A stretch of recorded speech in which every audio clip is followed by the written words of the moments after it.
एक तरफ नेपाल में राजशाही समर्थकों ने बवाल काट रखा है, केपी ओली सरकार की परेशानियों को बढ़ा रखा है और इन सब के बीच नेपाल के पीएम केपी ओली बिम्स्टेक की बैठक में हिस्सा लेने के लिए थाईलैंड पहुंचते हैं। यहां उनकी मुलाकात पीएम नरेंद्र मोदी से होती है और कई मुद्दों पर दोनों ही देशों के शीर्ष नेतृत्व के बीच खुलकर बात होती है। इस मुलाकात के दौरान सूचना है कि दोनों ही नेताओं ने भारत और नेपाल के बीच मजबूत और अद्वितीय संबंधों की समीक्षा की है। पीएम मोदी और ओली ने डिजिटल कनेक्टिविटी, लोगों के बीच संपर्क और ऊर्जा के क्षेत्र में प्रगति पर संतोष व्यक्त किया है। विदेश मंत्रालय के मुताबिक मुलाकात के दौरान दोनों नेता भारत और नेपाल के बीच हर क्षेत्र में साझेदारी और अधिक बढ़ाने पर सहमत हुए हैं।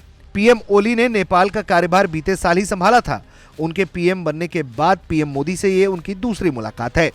नेपाली पीएम ने मुलाकात की जानकारी देते हुए बताया है कि बैंकॉक में पीएम नरेंद्र मोदी के साथ अच्छी बातचीत हुई है। हमने भारत नेपाल की दोस्ती के विभिन्न पहलुओं, खासकर ऊर्जा, कनेक्टिविटी, संस्कृति और डिजिटल टेक्नोलॉजी पर चर्चा की है।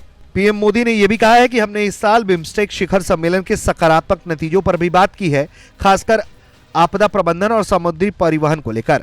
वहीं नेपाल के पीएम ने भी नरेंद्र मोदी से मुलाकात को लेकर जो जानकारी दी है, उसमें उन्होंने लिखा है कि उन्होंने अपने dear friend PM Narendra Modi से मुलाकात की है और इस मुलाकात के लिए उन्होंने आभार जताया है।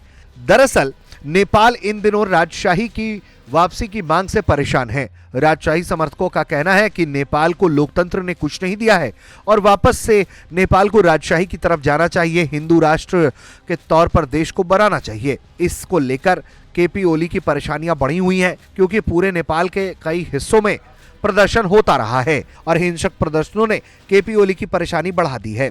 बीते दिनों सूचना यह आई थी, काठमांडू पोस्ट ने यह जानकारी दी थी कि नेपाली विदेश मंत्री ने जब भारत के विदेश मंत्री से मुलाकात की थी तो उन्होंने पूछा था कि राजशाही के समर्थन को लेकर भारत का क्या रुख है, जिस पर भारत ने अपनी कोई भी भूमिका से साफ तौर पर इनकार कर दिया था।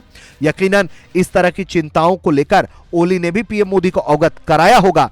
हालांकि इसकी कोई आधिकारिक तौर पर जानकारी सामने नहीं आ पाई है, लेकिन जिस तरह से नेपाल का पहले चीन की तरफ झुकाव था, वो हाल के दिनों में कम हुआ है। नेपाल फिर से भारत की तरफ बड़ी उम्मीदों से देखने लगा है।